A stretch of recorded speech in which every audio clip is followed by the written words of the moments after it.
मी बाळू सुखदेव जलदकर जोगलटेंबे कृषी विभागाच्या सिनियर विभागाचे कृषी विभाग अंतर्गत आत्मा योजनेअंतर्गत आम्हाला विदेशी भाजीपाल्याचे प्रशिक्षण घेऊन तर आम्ही त्या पद्धतीने पारंपरिक पिकं सोडून चायना कॅबेज, लेटूस, रोमन असे विविध पिकांची लागवड केली आहे. त्यापैकी त्या चायना कोबीज ही आहे तयार झालेले आहे आणि योग्य भाव मिळत आहे.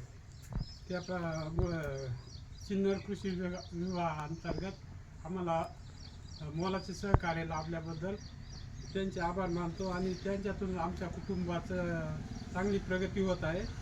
पारंपरिक शेती सोडून विदेशी भाजीपाला लागवड केल्यामुळं आम्हाला अतिवृष्टीचे बी जीवामृत, बीजामृत, सेंद्रिय कृषी निष्ठ वापर करून उत्कृष्ट प्रतीचा सेंद्रिय भाजीपाला आमच्या इथे तयार झाला. त्यामुळे आम्हाला चांगले पैसे आर्थिक हातभार लागत आहे. आता हे किती निघत आहे? हे 1-1.5 किलो निघतो. अतिवृष्टीचं आहे जुनी ते 2.5 किलो पण निघतो. आणि किती क्षेत्र लागवड केलं आहे? हे फक्त 3 गुंठे. 3 गुंठ्यामध्ये आता किती माल निघाला? 3 गुंठ्यात आतापर्यंत 5 क्विंटल माल निघाला. 5 क्विंटल. आणि काय रेट मिळतोय? 60 रुपये किलो का? किलो. 60 रुपये किलो. हो.